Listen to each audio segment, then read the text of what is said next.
ও মুসলমান, পূর্ব জামানার নবীদের উম্মতদেরকে আল্লাহ রাব্বুল আলামিন একেবারে ধ্বংস করে দিতেন, উল্টায়া দিতেন। সামুদ জাতিকে আল্লাহ উল্টায়া দিতেন, সকলকে আল্লাহর হুকুম না মানার কারণে সকলকে আল্লাহ ধ্বংস করে দিতেন। কিন্তু আখিরি জামানার নবীর উম্মত, মুসলমান হোক কাফের হোক, আল্লাহর হুকুম লঙ্ঘন করার কারণে তাদেরকে একেবারে উল্টাইয়া ধ্বংস করবে না। কেন করবে না? ও আনতা ফীহিম, নবী আপনি পৃথিবীতে থাকার কারণে। জোরে কোন সুবহানাল্লাহ। মুসলমান ভাইরা আমার, নবীর কারণে আল্লাহ রাব্বুল আলামিন ব্যাপকভাবে আমাদেরকে আযাব দেয় না, গজব দেয় না। কার কারণে দেয় না? কোন কার সম্মানে, কার ইজ্জতে? নবীর ইজ্জতে, নবীর সম্মানে আল্লাহ আযাব গজব দেয় না। ব্যাপকভাবে আযাব গজব দিয়ে সকলকে আল্লাহ ধ্বংস করে দেয় না, যেমনটা করতেন পূর্ববর্তী নবীর উম্মতদেরকে। কিন্তু আখিরি জামান নবীর উম্মতদেরকে আল্লাহ ব্যাপকভাবে ধ্বংস করবেন না, কারণ নবীজি পৃথিবীতে থাকার কারণে। জোরে কোন সুবহানাল্লাহ। চ্যানেলটি সাবস্ক্রাইব করে আমাদের সঙ্গেই থাকুন। আজকের জুমার আলোচ্য বিষয় হইল, যেহেতু রবিউল আউয়াল মাস, এজন্য আজকের জুমার আলোচ্য বিষয় নির্ধারণ করেছি নবীজির মর্যাদা সম্পর্কে, নবীজির শান মান সম্পর্কে আলোচনার ইচ্ছা পোষণ করেছি। এই বিষয়ে আল্লাহ আমাকে সঠিকভাবে বলবার, আপনাদেরকে ধৈর্য সহকারে শোনার তৌফিক দান করুন, বলেন আমিন। মুসলমান ভাইরা আমার, নবীজির ইজ্জত, নবীজির মর্যাদা কেমন, এরা এক কথায় যদি বলতে চাই তাহলে এইভাবে বলা যায় যে সমস্ত মাখলুকের উপরে আর আল্লাহ তাআলার নিচে সকলের উপরে হলো নবীজির মর্যাদা। বলেন নবীজির মর্যাদা কেমন? সকলের উপরে, আল্লাহর পরে, আল্লাহর পরে সকলের উপরে নবীজির মর্যাদা। মুসলমান ভাইরা আমার, আমাদের সমাজে একদল ভাই আছে, এরা বুঝে করে না বুঝে করে বুঝি না। ওনারা বলতে চায় এই যে নবীজির মর্যাদা দিতে যাইয়া অনেক সময় তারা বলে আল্লাহ নবী, নবী আল্লাহ। জোরে কোন নাউজুবিল্লাহ। আল্লাহ যিনি, তিনি খালেক। জোরে কোন ঠিক না? তিনি মাখলুক না। আবার নবী হলেন মাখলুক, তিনি খালেক, সৃষ্টিকর্তা না। আমাদের সমাজে দেখা যায় অনেকে এরকম ধারণা পোষণ করে আল্লাহ নবী, নবী আল্লাহ। জোরে কোন না নাউজুবিল্লাহ। মুসলমান আমার লক্ষ্য করুন, আমাদের নবী আল্লাহর মাখলুক, কিন্তু মাখলুকের মধ্যে নবী হইল শ্রেষ্ঠ মাখলুক। জোরে কোন ঠিক কিনা? সকলের, সমস্ত মাখলুকের উপরে মর্যাদা হলো আমাদের নবী, কিন্তু আমাদের নবী কিন্তু খালেক না, সৃষ্টিকর্তা না। সকলের সৃষ্টিকর্তা, নবীরও সৃষ্টিকর্তা। বলেন কে? মুসলমান ভাইরা আমার, আমাদের নবী খালেক না, আমাদের নবী সৃষ্টিকর্তা না। আমাদের নবী তাহলে কি? আল্লাহ সূরা নাহলের 2 নম্বর আয়াতের মধ্যে বলেন, ওয়ায়ুনাজ্জিলুল মালাইকাতা বিররূহি মিন আমরিহি আলা মান ইয়াশাউ মিন ইবাদিহি আন আনজিরু আন্নাহু লা ইলাহা ইল্লা আনা ফাত্তাকুন। আল্লাহ রাব্বুল আলামিন বলেন, আল্লাহ রাব্বুল আলামিন বলেন, আল্লাহ যেই বান্দার উপরে ওহী নাজিল করতে চান, ফেরেশতার মাধ্যমে ওই বান্দার প্রতি ওহী নাজিল করেন। মুসলমান বান্দা আমার গভীর মনোযোগ। আল্লাহ বলেন, আল্লাহ যে বান্দার উপরে ওহী নাজিল করতে চান, ফেরেশতার মাধ্যমে ওই বান্দার উপরে আল্লাহ ওহী নাজিল করেন। তাহলে মুহাম্মদ রাসূলুল্লাহ সাল্লাল্লাহু আলাইহি ওয়াসাল্লামের উপরে আল্লাহ ওহী নাজিল করেছেন জিবরাইল আলাইহিস সালাতু ওয়াস সালাম ফেরেশতার মাধ্যমে। এই আয়াত দ্বারা বোঝা যায় মুহাম্মদ সাল্লাল্লাহু আলাইহি ওয়াসাল্লাম আল্লাহর বান্দা। বলেন না মুহাম্মদ সাল্লাল্লাহু আলাইহি ওয়াসাল্লাম কি? আল্লাহর বান্দা। মুসলমান ভাইরা আমার, অন্য আয়াতের মধ্যে আল্লাহ রাব্বুল আলামিন নবী সম্পর্কে বলেন, মুহাম্মাদুর রাসূলুল্লাহ, মুহাম্মদ সাল্লাল্লাহু আলাইহি ওয়াসাল্লাম আল্লাহর রাসূল। মুসলমান ভাইরা আমার গভীর মনোযোগ। তাহলে এই 2 আয়াত থেকে আমরা বুঝলাম, এক আয়াত থেকে আমরা বুঝলাম মুহাম্মদ সাল্লাল্লাহু আলাইহি ওয়াসাল্লাম হচ্ছেন আল্লাহর বান্দা। আরেক আয়াত থেকে বুঝলাম মুহাম্মদ সাল্লাল্লাহু আলাইহি ওয়াসাল্লাম হলো আল্লাহর রাসূল। তাহলে মুসলমান ভাইরা আমার, এই জন্যই তো আমরা কালেমায়ে শাহাদাতের মধ্যে পড়ি আশহাদু আল্লা ইলাহা ইল্লাল্লাহ ওয়াহদাহু লা শারীকা লাহু ওয়া আশহাদু আন্না মুহাম্মাদান আবদুহু ওয়া রাসূলুহু ওয়া আশহাদু আন্না মুহাম্মাদান আবদুহু ওয়া রাসূলুহু। আমি সাক্ষ্য দিচ্ছি মুহাম্মদ সাল্লাল্লাহু আলাইহি ওয়াসাল্লামের ব্যাপারে। মুহাম্মদ সাল্লাল্লাহু আলাইহি ওয়াসাল্লামের ব্যাপারে কি সাক্ষ্য দিতেছি? মুহাম্মদ সাল্লাল্লাহু আলাইহি ওয়াসাল্লামের ব্যাপারে আমি এই সাক্ষ্য দিচ্ছি তিনি আল্লাহর বান্দা ও রাসূল। মুসলমান ভাইরা আমার, তাহলে লক্ষ্য করুন, আয়াত থেকে বুঝলাম মুহাম্মদ সাল্লাল্লাহু আলাইহি ওয়াসাল্লাম আল্লাহর বান্দা এবং রাসূল। কালিমায়ে শাহাদাতের মধ্যেও আমরা এটাই পড়ি মুহাম্মদ সাল্লাল্লাহু আলাইহি ওয়াসাল্লাম আল্লাহর বান্দা ও রাসূল। মুহাম্মদ সাল্লাল্লাহু আলাইহি ওয়াসাল্লাম আল্লাহ না, যেরকম ঠিক কিনা মুসলমান ভাইরা আমার? তাহলে মুহাম্মদ সাল্লাল্লাহু আলাইহি ওয়াসাল্লামের মর্যাদা কেমন? কয় সকলের উপরে, আল্লাহর পরে সকলের উপরে হলো মুহাম্মদ সাল্লাল্লাহু আলাইহি ওয়াসাল্লামের মর্যাদা। বলেন সুবহানাল্লাহ। মুসলমান ভাইরা আমার, যে নবীর এত মর্যাদা, ওই নবীর সাথে কেমনে কথা বলতে হবে? সাহাবীরা ওই নবীর সাথে কেমনে কথা বলবে? আসমান জমিনের মালিক আল্লাহ সাহাবীদেরকে আদব শিখায়া দেন নবীর সাথে কেমনে কথা বলতে হবে। সূরা হুজুরাতের প্রথম কয়েক আয়াতের মধ্যে আল্লাহ রাব্বুল আলামিন সাহাবীদেরকে শিখায়া দেয় নবীজির সাথে কিভাবে তাদের কথা বলতে হবে। মুসলমান ভাইরা আমার, আল্লাহ বলেন ইয়া আইয়ুহাল্লাযীনা আমানু লা তুকদ্দিমু বাইনা ইয়াদাইল্লাহি ওয়া রাসূলিহি ওয়াত্তাকুল্লাহ ইন্নাল্লাহা সামিউন আলীম। আল্লাহ সূরা হুজুরাতের প্রথম আয়াতের মধ্যে বলেন ইয়া আইয়ুহাল্লাযীনা আমানু, হে ঈমানদারগণ। আল্লাহ ঈমানদারদেরকে ডেকে সাহাবীদেরকে ডাক দিয়ে বলেন হে ঈমানদারগণ, লা তুকদ্দিমু বাইনা ইয়াদাইল্লাহি ওয়া রাসূলিহি। হে ঈমানদারগণ, লা তুকদ্দিমু, তোমরা অগ্রসর হইও না, কোন বিষয়ে তোমরা অগ্রসর হইও না। বাইনা ইয়াদাইল্লাহি ওয়া রাসূলিহি, আল্লাহ আল্লাহর রাসূলের আগে আগে বেরে তোমরা কোন কাজে তোমরা অগ্রসর হইও না। ইন্নাল্লাহ, আল্লাহকে ভয় করো। ইন্নাল্লাহা সামিউন আলীম, আল্লাহ সব শুনেন, সব জানেন। মুসলমান ভাইরা আমার, এই আয়াত নাজিল হওয়ার কারণ কি লক্ষ্য করে শুনুন মুসলমান ভাইরা আমার। আল্লাহর নবীর কাছে বিভিন্ন গোত্রের লোকেরা আসতো।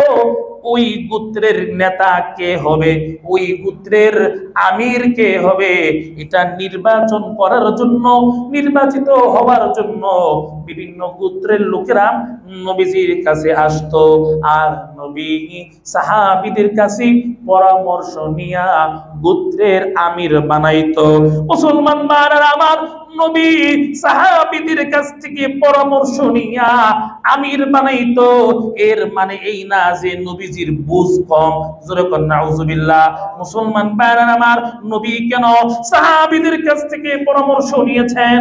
বদর যুদ্ধে সাহাবীদের কাছ থেকে পরামর্শ নিয়েছেন, উহুদ যুদ্ধেও পরামর্শ নিয়েছেন, খন্দক যুদ্ধে, প্রত্যেকটা যুদ্ধে কার্যকর্মী নবীজি সাহাবীদের কাছ থেকে পরামর্শ নিয়েছেন। জোরে কোন সুবহানাল্লাহ। নবীজি এমনি এমনি নেই নাই। আল্লাহ রাব্বুল আলামিন নবীকে বলছে, নবী গো, আপনি কাজকর্মে পরামর্শ নেন। ওয়াশাবিরহুম ফিল আমর, কাজে কর্মে আপনি সাহাবীদের পরামর্শ নেন।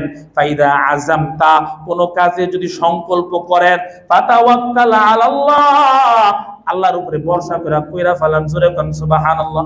ইন্নাল্লাহা ইউহিব্বুল মুতাওয়াক্কিলিন, আল্লাহ ভরসাকারীদেরকে ভালোবাসেন।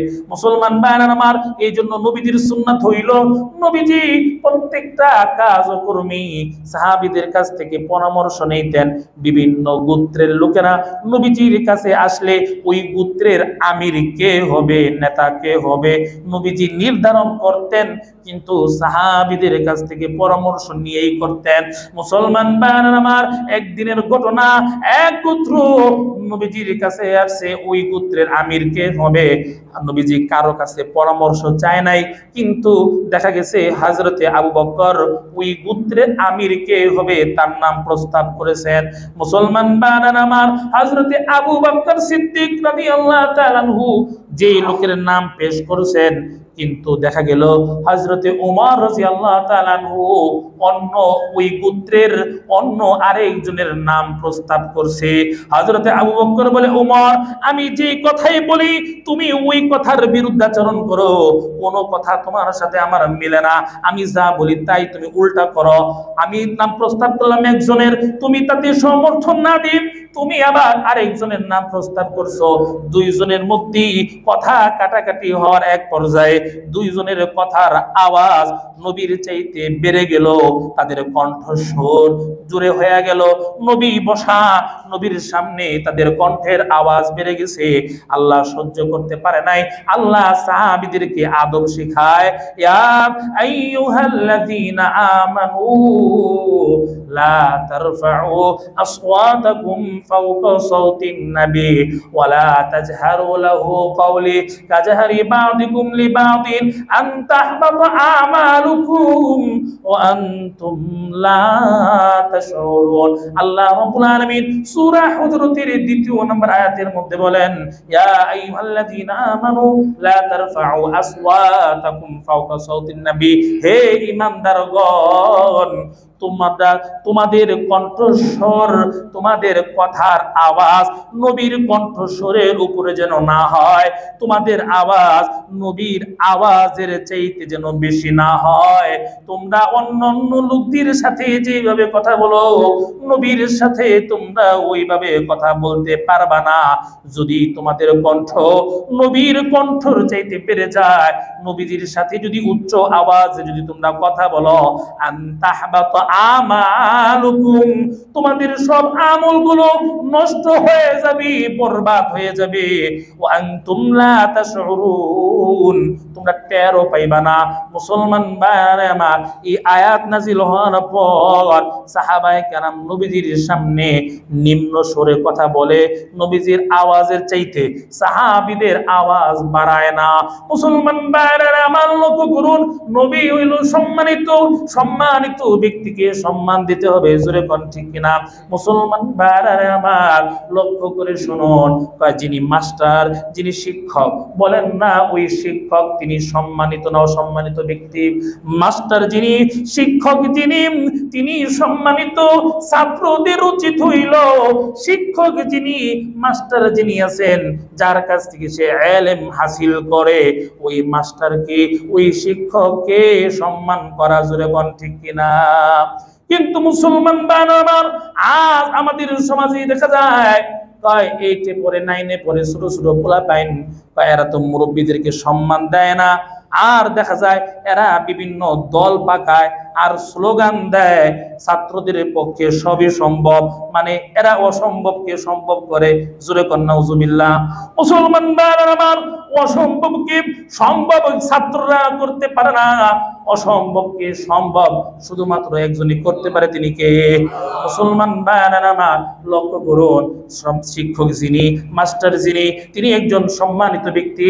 আর সম্মানিত ব্যক্তির সামনে নিম্ন স্বরে ছাত্রদের উচিত সম্মানিত ব্যক্তি শিক্ষকের সামনে নিম্ন স্বরে কথা বলা, জোরে কোন ঠিক কিনা?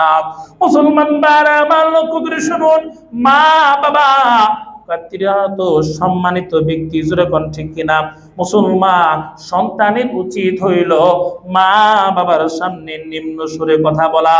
আল্লাহ রাব্বুল আলামিন সূরা বনী ইসরাঈলের মধ্যে বলেন, ফালা তানহারুহুমা, মা বাবাকে কিন্তু ধমক দিবা না। মুসলমান ভাইরা আমার, মা বাবার সাথে আল্লাহ নিম্ন স্বরে কথা বলতে বলছেন। মা বাবা সম্মানিত, এই জন্য সন্তানের উচিত মা বাবার সামনে নিম্ন স্বরে কথা বলা, জোরে কোন ঠিক কিনা?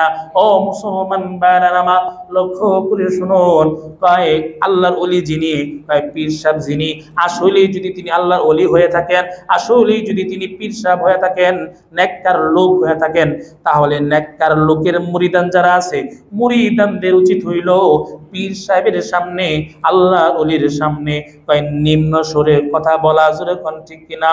মুসলমান ভাইরা আমার লক্ষ্য করে শুনুন, মসজিদের ইমাম সাহেব যিনি, মসজিদের খতিব সাহেব যিনি, তিনিও তো সম্মানিত ব্যক্তি, অতএব তার সামনে নিম্ন সুরে কথা বলা উচিত। জোরে কোন ঠিক কিনা? কিন্তু মুসলমান ভাইরা আমার দেখা যায় ইমাম সাহেব, খতিব সাহেব আর্থিক অবস্থা তেমন ভালো না থাকার কারণে, ক্ষমতা আর প্রভাব প্রতিপত্তি না থাকার কারণে দেখা যায় ওই এলাকার প্রভাবশালী লোকেরা অনেক সময় দেখা যায় ইমাম সাহেবের নাম ধরে ধরে ডাকে। অনেক সময় দেখা ইমাম সাহেবরে তুই তাই করে বলেন, ইমাম সাহেবকে ছোট করে তুচ্ছ তাচ্ছিল্য করে।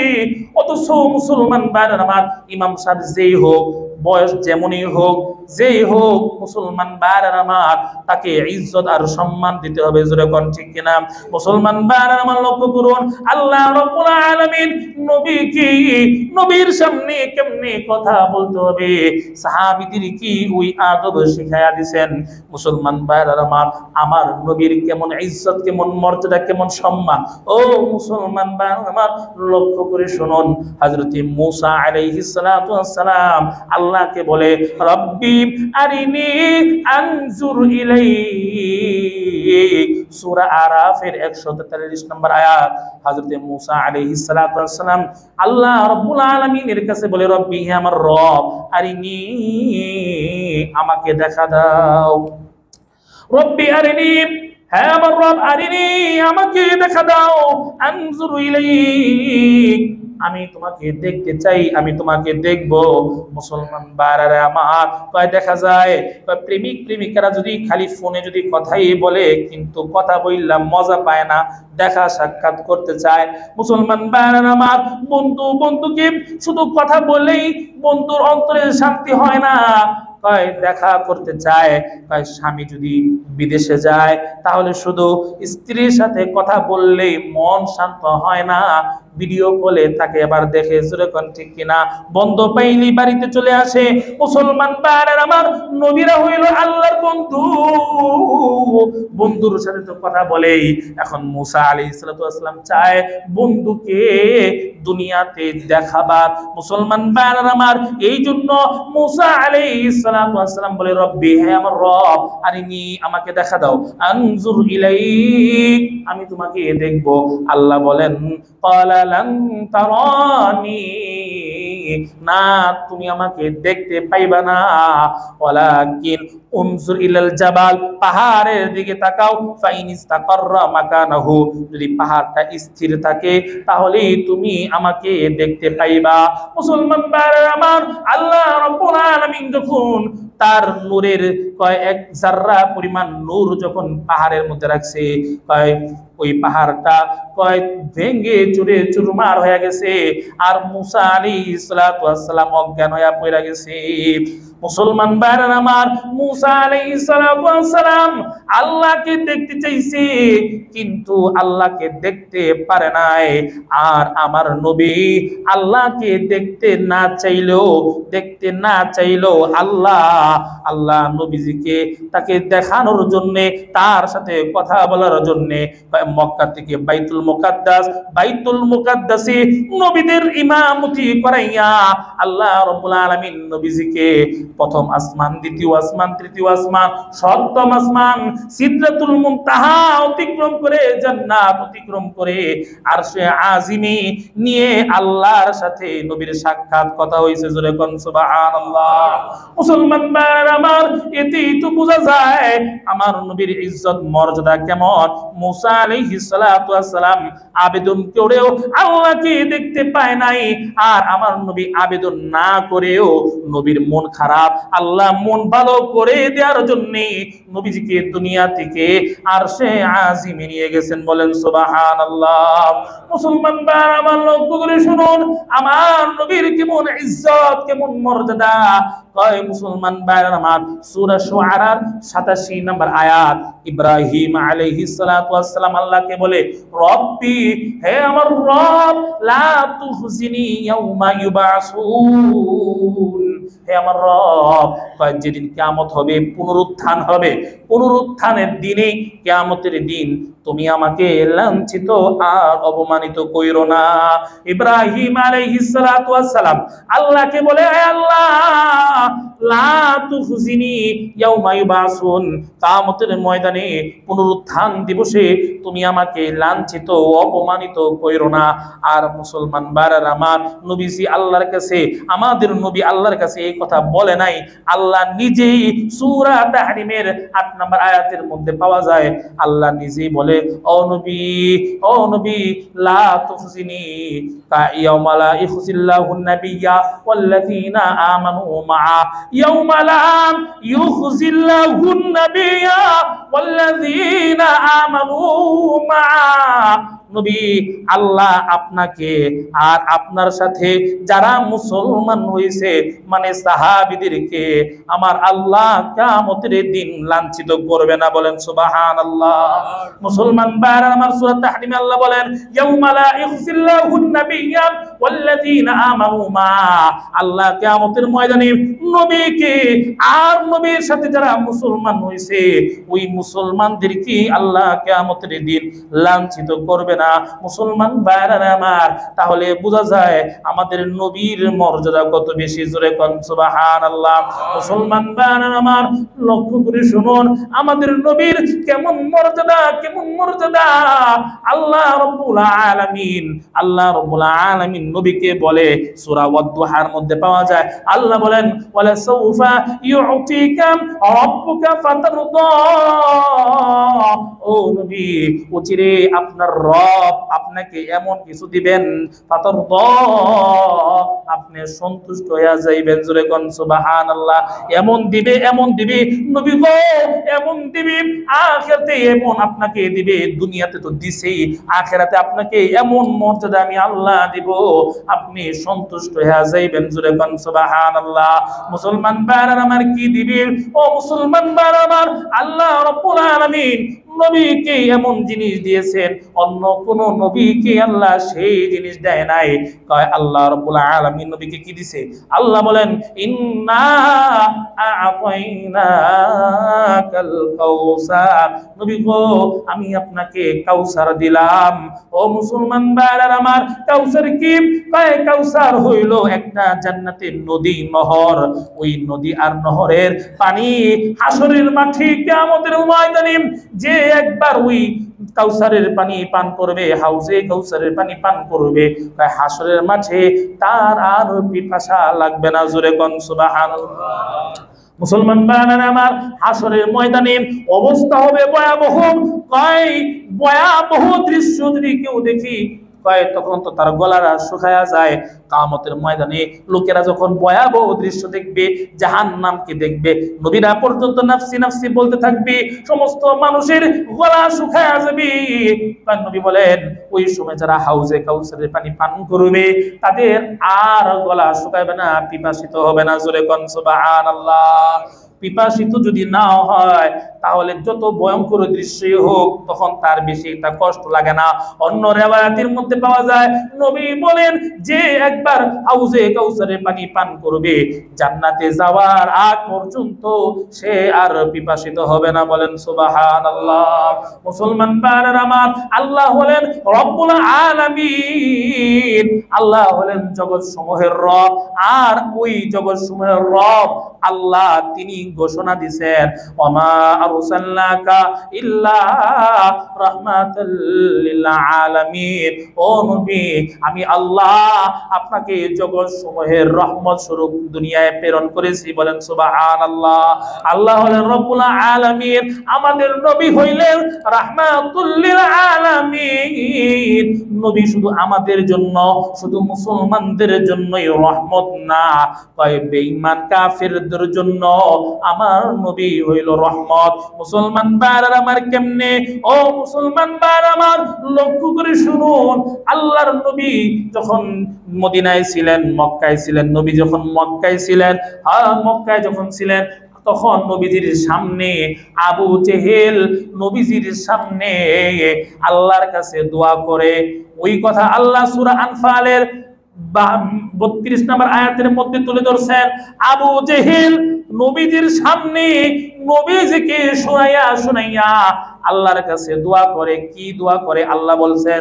আল্লাহ বলেন, ইয ক্বালু, তারা স্মরণ করুন, যখন তারা বলল মানে হাদিসের মধ্যে পাওয়া যায় আবু জেহেল বলছে, কি বলছে? দোয়া করছে, আল্লাহুম্মা ইন কানা হাযা হুয়াল হাক্কা মিন ইনদিক ফাআমতির আলাইনা হিজারাতাম মিনাস সামা আবিতিনা বিআযাবিন আলিম। আল্লাহুম্মা, হে আল্লাহ। কে কয়? আবু জেহেল কয় নবীরে শুনাইয়া, আল্লাহুম্মা, হে আল্লাহ, ইন কানা হাযা হুয়াল হক মিন ইনদিক, আয় আল্লাহ, যদি কোরআন নাজিল তোমার পক্ষ থেকে হয়, মুহাম্মদ সাল্লাল্লাহু আলাইহি ওয়াসাল্লামের উপরে অবতীর্ণ যে কোরআনটা নাজিল হইতেছে, ওই কোরআন যদি তোমার পক্ষ থেকে হয় আর এটা যদি সত্যই হয়, তাহলে আসমান থেকে আমাদেরকে পাথর বর্ষণ করে মেরে ফেলাও, আবিতিনা বিআযাবিন আলিম, অথবা যন্ত্রণাদায়ক শাস্তি দিয়ে আমাদেরকে মেরে ফেলো। আবু জেহেল বুঝাইতে চায়, আল্লাহ, যদি কোরআন নাজিল যদি সত্যি হইয়া থাকে তোমার পক্ষ থেকে মুহাম্মদ সাল্লাল্লাহু আলাইহি ওয়াসাল্লামের উপরে, আবু জেহেল বুঝাইতে চায়, ও আল্লাহ, আর কাউরে কি পাও নাই? মুহাম্মদ সাল্লাল্লাহু আলাইহি ওয়াসাল্লামের উপরে কোরআন নাজিল করতে হইল, আমিও তো ছিলাম, আমরা নেতারাও তো ছিলাম, আর কাউরে কি পাও নাই? যদি এটাই যদি সত্যই হয়ে থাকে, কোরআন তুমি তোমার পক্ষ থেকেই মুহাম্মদ সাল্লাল্লাহু আলাইহি ওয়াসাল্লামের উপরে নাজিল করতেছো, এটা যদি সত্য হয়ে থাকে, তাহলে আসমান থেকে পাথর বর্ষণ করে আমাদেরকে ধ্বংস করে ফেলো, অথবা আবিতিনা বিআযাবিন আলিম, যন্ত্রণাদায়ক শাস্তি দিয়ে আমাদেরকে শেষ করে ফেলো, ধ্বংস করে ফেলো।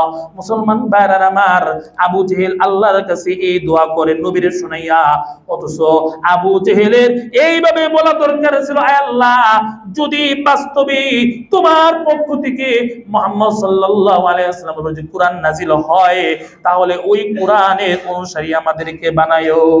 যেরকম ঠিক কিনা? এইভাবে বলা দরকার ছিল, যদি আসলেই তোমার পক্ষ থেকে মুহাম্মদ সাল্লাল্লাহু আলাইহি ওয়াসাল্লামের উপর কোরআন নাজিল হচ্ছে, তা যদি আল্লাহ তোমার পক্ষ থেকে হয়, তাহলে আমাদেরকে সেই কোরআনের অনুসারী বানায়ো। কিন্তু তা না করে উল্টা, আয় আল্লাহ, যদি এটাই সত্য হয়ে থাকে, তাহলে আমাদেরকে মেরে ফেলো, পাথর বর্ষণ করে মেরে ফেলো, অথবা যন্ত্রণাদায়ক শাস্তি দাও। তুমি আর লোক কোনো খুঁজে পাও নাই?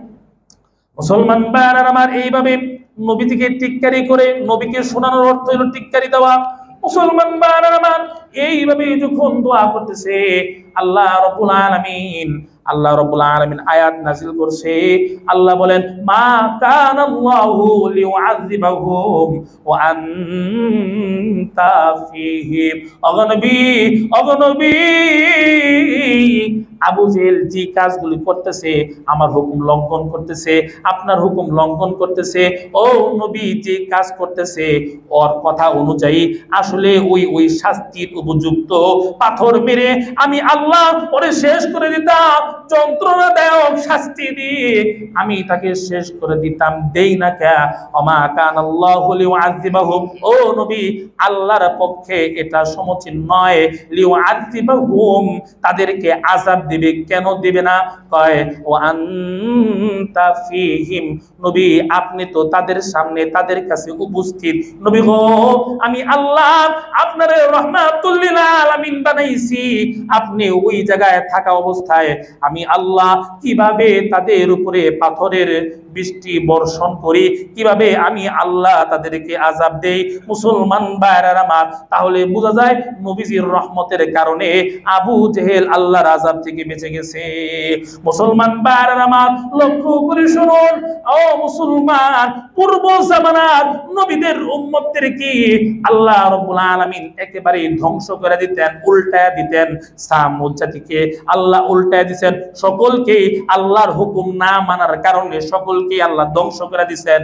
কিন্তু আখিরি জামানার নবীর উম্মত, মুসলমান হোক কাফের হোক, আল্লাহর হুকুম লঙ্ঘন করার কারণে তাদেরকে একেবারে উল্টাইয়া ধ্বংস করবে না। কেন করবে না? ওয়া আনতা ফীহিম, নবী আপনি পৃথিবীতে থাকার কারণে, জোরে কোন সুবহানাল্লাহ।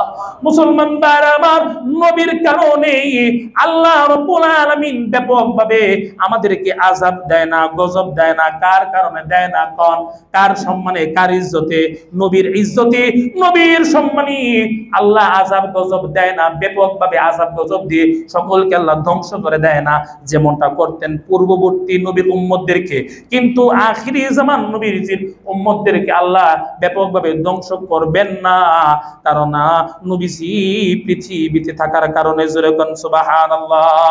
মুসলমান ভাইরা আমার, ও মুসলমান ভাইরা আমার, লক্ষ্য করে শুনুন, ওই ইজ্জতওয়ালা নবী, ওই মর্যাদাশীল নবী, যার ইজ্জত মর্যাদা সকল নবীর উপরে, আল্লাহর উপরে, সকল মাখলুকের উপরে, ওই মর্যাদাশীল নবী নবীজি মক্কা যখন ছিলেন তখন উম্মতি উম্মতি বলছে, মদিনায় থেকে নবীজি উম্মতি বলছে, তায়েফে গিয়েও নবীজি উম্মতি বলছে। ও মুসলমান, এখনো রওজায় নবী উম্মতি বলে, হাসরের মাঠে কিয়ামতের ময়দানে নবীজি উম্মতি উম্মতি বলবে, বলেন সুবহানাল্লাহ। মুসলমান ভাইরা আমার, নবী আমার উম্মতকে এমন ভালোবাসতেন, যেই ভালোবাসা নবীজি আলী রাদিয়াল্লাহু তাআলা কে বাসতেন না, নবী উম্মতকে এত ভালোবাসতেন যে ফাতেমা রাদিয়াল্লাহু কে বাসতেন না, নবী উম্মতকে এত ভালোবাসতেন, হাসান হুসাইনকে বাসতেন না, নবী উম্মতকে এত ভালোবাসতেন, নবী এত উম্মতকে ভালোবাসতেন যে স্ত্রী আয়েশার চাইতো নবীজি উম্মতকে ভালোবাসতেন। হাদিস দ্বারাই বোঝা যায়। ও মুসলমান ভাইরা আমার, লক্ষ্য করুন, আম্মা জান আয়েশা বলেন, ও নবী আপনি একটু আমার জন্য দোয়া করেন। আল্লাহর নবী তখন আম্মা জান আয়েশার জন্য দোয়া করলেন, আল্লাহ আয়েশার আগে পরের গুনাহ মাফ করে দাও। মুসলমান ভাইরা আমার, নবীর মুখে এমন দোয়া শুনে আম্মা জান এত হাসলেন, হাসতে হাসতে আম্মা জানের মাথাটা ঝুঁকে গেল, নিচের দিকে চলে গেছে। মানুষ যখন খুশি হয়, হাসতে হাসতে মহিলারা লজ্জায় মাথাটা ঝুঁকায়া দেয়। আম্মা জান এত খুশি হয়েছে যে হাসতে হাসতে মাথাটা ঝুঁকায়া দিছে। নবীজি বলেন, আয়েশা তুমি অনেক খুশি হয়েছো? হ্যাঁ খুশি হয়েছি। আপনি আমার জন্য এত সুন্দর দোয়া করছেন, আমার আগে পরের গুনাহ যেন মাফ হয়ে যায়, আমি খুশি হব না বা কেন? আল্লাহর নবী বলেন, আয়েশা রে, এমন দোয়া আমি সব সময় আমার উম্মতের জন্যই করতে থাকি, জোরে কোন সুবহানাল্লাহ। মুসলমান ভাইরা আমার, যেই নবী আমাদেরকে এত ভালোবাসেন, মুসলমান ওই নবীকে ভালোবাসার দরকার আছে না নাই? মুসলমান ভাইরা আমার, নবীরে কেমনে ভালোবাসবো? নবী তো আমাদের মাঝে নাই। নবী যদি আমাদের মাঝে থাকতো, ভালোবাসার একটা প্রতিযোগিতা হইতো, যেরকম প্রতিযোগিতা আবু বকর আর ওমরের মধ্যে হইছে। মুসলমান ভাইরা আমার, নবী যদি থাকতো, হযরত তালহা যেরকম ভাবে উহুদ যুদ্ধে নিজেকে বিলায়া দিছে, নবীর সামনে, তরবারির সামনে, তীরের সামনে, নবীর সামনে নবীকে বাঁচাতে যাইয়া তালহা রাদিয়াল্লাহু তাআলা নবীজির ডাল হয়ে গেছে। ও মুসলমান, নবীকে কেমনে ভালোবাসবো? আর কারোর কাছ থেকে এরা জানতে হবে না, শুনতে হবে না। নবীজি নিজেই বলেন, আমারে কেমনে ভালোবাসবা? মান আহাব্বা সুন্নতি ফাকাদ আহাব্বানি ওয়া মান আহাব্বানি কানা মাই ফিল জান্নাহ। যে আমার সুন্নতকে ভালোবাসবে সে আমাকে ভালোবাসলো, আমাকে যে ভালোবাসবে আমার সাথে সে জান্নাতে যাবে, জোরে কোন সুবহানাল্লাহ। মুসলমান ভাইরা আমার, নবীর সুন্নত মানলেই, নবীর আদর্শ মানলেই, নবী যেইভাবে যেই কাজ করেছেন ওই কাজ যদি করা হয়, তাহলে নবীকে ভালোবাসা হয়। আর নবীকে ভালোবাসলে নবী বলে সে জান্নাতে যাবে। মুসলমান ভাইরা আমার, সূরা নিসা 13-14 নম্বর আয়াতে আল্লাহ বলেন, মাইয়ুতিইল্লাহা ওয়া রাসূলুহু ইদখিলুহুল জান্নাহ। যে আল্লাহ এবং আল্লাহর রাসূলের আনুগত্য করবে, আল্লাহ তাদেরকে জান্নাতে প্রবেশ করাবে, জোরে কোন সুবহানাল্লাহ। আল্লাহর আনুগত্য, আল্লাহর আনুগত্য, রাসূলের আনুগত্য করতে হবে। আল্লাহ বলেন ইদখিলুহুল জান্নাহ, তাকে আমি জান্নাতে প্রবেশ করাবো। এরপরে আল্লাহ বলেন ওয়ামাইয়া আসিল্লাহ ওয়া রাসূলহু, আর যে আল্লাহর নাফরমানি করবে, রাসূলের নাফরমানি করবে, ইদখিলুহুন নার, তাকে জাহান্নামে প্রবেশ করাবো। মুসলমান ভাইরা আমার, জান্নাতে যদি প্রবেশ করতে চাই, আল্লাহর হুকুমও মানতে হবে, রাসূল যে আদেশ নিষেধ করছেন রাসূলের আদেশ নিষেধও মানতে হবে। আর এই কথা আল্লাহ রাব্বুল আলামিন কোরআনেই বলছে রাসূলের কথা মানতে। মুসলমান ভাইরা আমার, যদি আল্লাহর হুকুম রাসূলের হুকুম যদি মানতে পারি তাহলে জান্নাতে প্রবেশ করব, সূরা নিসার 13 নম্বর আয়াত দ্বারা বোঝা যায়। আর এরপরে যদি না মানি, সূরা নিসার 14 নম্বর আয়াত দ্বারা বোঝা যায়। আল্লাহ বলেন ইদখিলহুন নার, যারা আল্লাহ এবং আল্লাহর রাসূলের নাফরমানি করবে তাদেরকে জাহান্নামে প্রবেশ করাবো।